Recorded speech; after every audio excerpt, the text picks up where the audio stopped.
Hey, we are headed over to the Lesbian, Gay, Bisexual, and Transgender Community Center today, and we're going to be talking to Jermaine McCrossin, who works at an organization called Project Achieve, which does HIV and AIDS research and prevention. We're going to be talking to Jermaine about Truvada, which is an HIV prevention drug, and some of the controversy and conversation happening around that drug, as well as HIV and AIDS in general.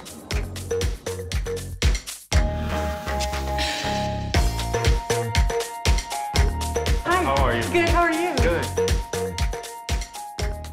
My name is Jermaine. I identify as a cisgender gay male.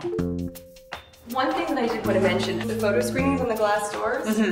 Oh, wow. Yeah, so they're historical images from the 70s and 80s, images that show that times were different before, and it's important to remember them and recognize what people really struggled and went through to bring us to where we are today. First of all, I thought it would be cool if we helped out and put some books back on the shelves. Yeah. I didn't know anything about Truvada, and I feel like a lot of people might not know, so can you just tell me what it is? Truvada falls under a category of pre-exposure prophylaxis. They're actually drugs that they give to people who are HIV positive, but they found that if they give those drugs to people who are HIV negative, it will protect them from getting HIV. I have been on Truvada for about a month. I work in HIV prevention clinical research, and so we did some of the studies on PrEP, Truvada. And so I recently become single, like 2 months ago, and so I decided to go on Truvada. It was kind of just like automatic. The first time I heard HIV or AIDS was when a friend of mine, when I was about 21, I heard he was HIV positive.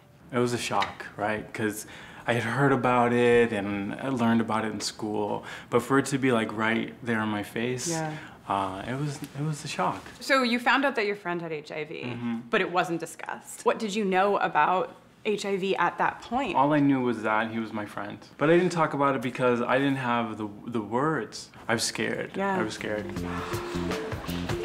Whoa.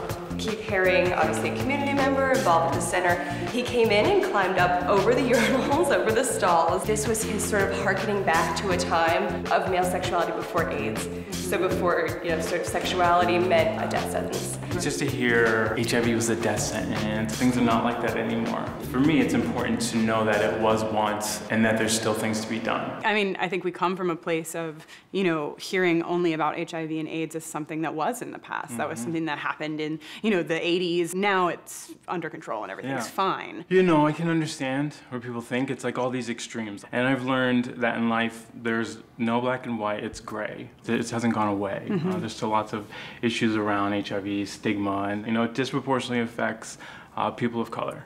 That affects me, And so I am compelled to talk about it and continue to talk about it and share information with people. So this room has a lot of historical significance because if you remember in How to Survive a Plague, when Larry Kramer yells, "This is a plague," this is the room where that actually happened. And this is where ACT UP started.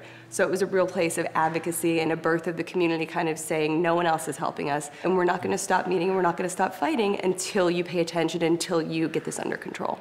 I love my job because I get to give people the opportunity and create a safe space to talk about these things that affect my community and people that I care about. And that's amazing. And there's been a lot of controversy and conversation around the drug, right? Yeah, there has been. I think what it is it's just that people will think if you give this drug to gay men who are, stereotypically promiscuous, it can encourage promiscuity and STD rates will soar. And for me, it's... Well, but hold on, because there's two really different things in that sentence. It's like one of them is I'm concerned because I don't want you to get sick. Yeah. And the other one is I'm concerned because stop having so much sex. Yeah. Right? It's not about that. It's about people's sexual health and people taking charge of their health. For me, it's very similar to birth control, right? There's all this thing don't give women birth control back in the day because they're gonna be having sex for fun. You know what? Heaven forbid. Yeah. I think there's a lot of fear and ignorance around Truvada because people don't understand it. Unprotected anal sex, that's all that they think about. They don't understand that it can protect people and actually give people an opportunity to build a relationship with their doctor. Since I've started it, I didn't realize how much fear was attached to sex for me. There's this absence of after sex, I'm not freaking out. And there was a real freak out every time I had sex, regardless of whether or not I used a condom or whatever. there was like a freak out. And you weren't even aware of it I wasn't until... even aware of it. Wow. And now I'm aware because it's not there. Yeah. I'm like, whoa, I just like went to bed. Like, wow, that was awesome. I just fell asleep peacefully. Yeah. For me, PrEP is all about empowerment, sexual health, taking care of yourself.